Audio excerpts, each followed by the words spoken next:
बचपन में और टीनेज ईयर्स में मैं अपने पेरेंट्स को बहुत कोसता रहता था कि क्यों उन्होंने मुझे इंग्लिश मीडियम स्कूल से नहीं पढ़ाया, क्यों उन्होंने मुझे कॉन्वेंट मीडियम स्कूल से एजुकेशन नहीं दिलवाया, despite their being able to afford it all.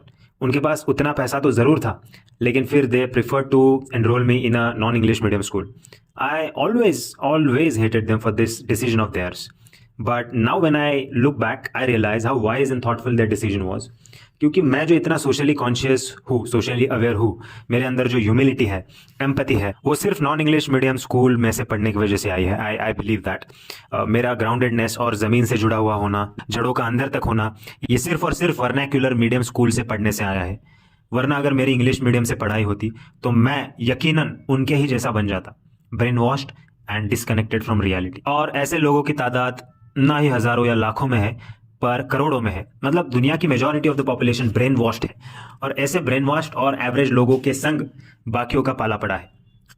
ये जो एवरेज लोग है ना, ये है बिल्ली के दीवाने। समझ लो बात को, मैं क्या बोलना चाह रहा हूँ। ये है बिल्ली के दीवाने, ये दुनिया ही बिल्ली की दीवानी है। ये बात मुझे बहुत शुरू से ही रियलाइज हो चुकी थी।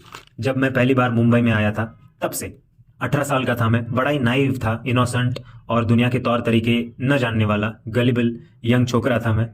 और उस वक्त मेरे मासूम से मन पर कई सारी चीज़ों का असर हुआ था। इसी असर ने मुझे एक डिसइल्यूजनमेंट और डिसएंचांटमेंट दी। इस दुनिया से मैं काफ़ी उब गया था।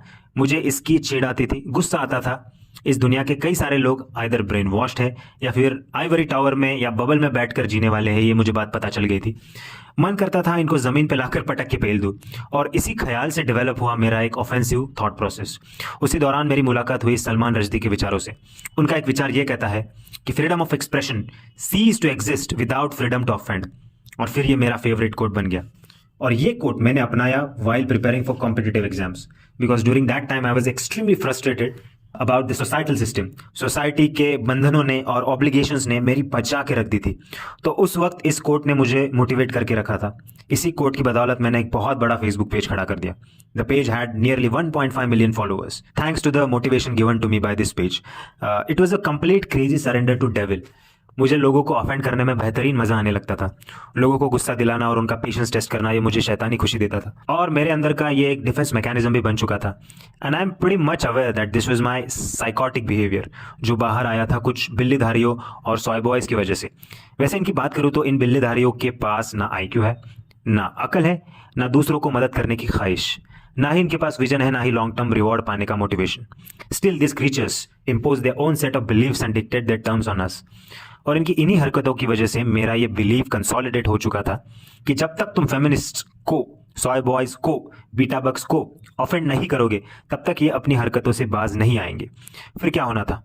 इसी दौरान जब मुझे फेसबुक और मीम्स का सहारा मिला, तब मैंने धड़ाधड़ शुरू होना ही था।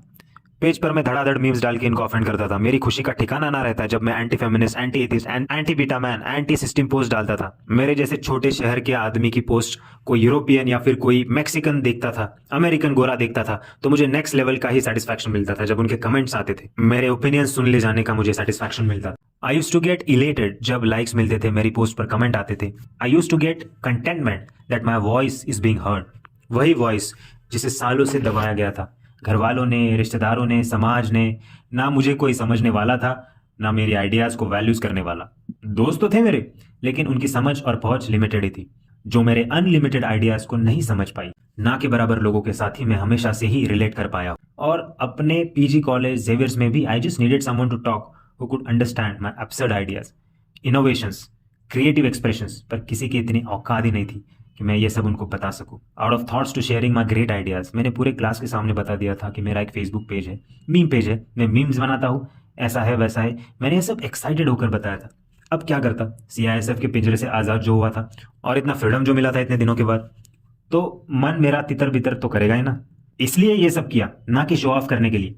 और मेरे क्लास की लड़कियां गॉसिपिंग करती थी, शो ऑफ करता है, सबको इंप्रेस करने की कोशिश करता है, क्लास में क्वेश्चंस पूछकर। मतलब इनको क्या ही लेना देना यार, मैं शो ऑफ करूं या क्रश को इंप्रेस करने के लिए जवाब दूं, इनको क्या ही लेना देना था। खैर, girls are gonna be girls. हमारे एस्पिरेशंस, हमारी मेहनत, हमारी सिविलाइजेशन, ये लड़कियां हमें सिखाने वाली होती कौन है यार? इनकी औकात क्या होती है? सभी लड़कियों की बात नहीं कर रहा मैं, अगेन नॉट सभी लड़कियां। जो लड़कियां मैस्कुलिनिटी को रिस्पेक्ट नहीं करती, उनकी मैं बात कर रहा हूं। और मैं ये भी नहीं बोल रहा हूं कि सभी लड़कियां एक जैसी होती है, नहीं, बिल्कुल नहीं। women are feminine divine creatures, but कुछ लड़कियों के बारे में मेरा ओपिनियन सेम नहीं है. Not all girls are divine and feminine. तो हमको मर्दों को हमारे मेंटल इश्यूज से अलग से जूझना पड़ता है, उसी में हम अक्सर उलझे रहते हैं. और इन लौंडियों को क्यों अलग से झेले भाई हम? और ये लौंडिया मेरे बारे में क्या बोलती थी क्लास में? गवार है, बदतमीज है. ठीक है भाई, हम छोटे शहर के लोग हैं, लेकिन तुम्हारा क्या फायदा शहरी होकर? If your life concepts are not clear despite having so much exposure since childhood. इतना एक्सपोजर होने के बावजूद इनकी सोच घटिया और छोटी की छोटी थी. इनका कोई वजूद है ना कोई अचीवमेंट है, बस गॉसिपिंग करना और अफवाहें फैलाना, ये इनके काम है. और इनके स्ट्रगल्स हमारे स्ट्रगल्स के सामने है भी क्या कुछ. एज मैन हमको जो मेंटल एंड फिजिकल पेन मिलता है, उनका मुकाबला ये कभी नहीं कर पाएंगे. हेकड़निया गॉसिपिंग कैसे करती थी मेरे बारे में कि देखो कैसे इससे कोई बात नहीं करता, हमारी स्ट्रैटेजी का इफेक्ट है ये कि he was treated so badly, nobody talk to him. मतलब यार कुछ भी यार, मतलब किस टाइप का डिस्कशन कर रहे हो यार तुम? जो है नहीं वो भी बड़ा चढ़ा के बोलेगी. वाह, अरे यार मतलब क्या बोले तुम्हारे बारे में, क्या ही बोले. कहाँ जाओगे तुम इतना पाप लेके?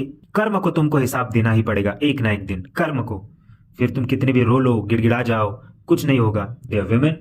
Men forget many things in their lives. Disrespect is never one of them. और तुम्हारी प्रॉब्लम्स हम मर्दों से हमेशा से ही छोटी रही है और छोटी रहेगी. कितना भी कह लो, सोसाइटी को औरतों के बारे में हमेशा सॉफ्ट कॉर्नर ही रहेगा. वो उनकी आगे आगे बढ़कर मदद ही करेगी. और गाइज, ये रेड पिल नॉलेज जो है ना मैं आपको दे रहा हूँ, वो बहुत ही कम लोगों के पास होगा. मेरी अगर तुम सुनोगे तो तुम जिंदगी में बहुत आगे बढ़ जाओगे. I am a big believer in tough love and I don't believe in telling sugar coated lies. I like telling the cold and hard truth.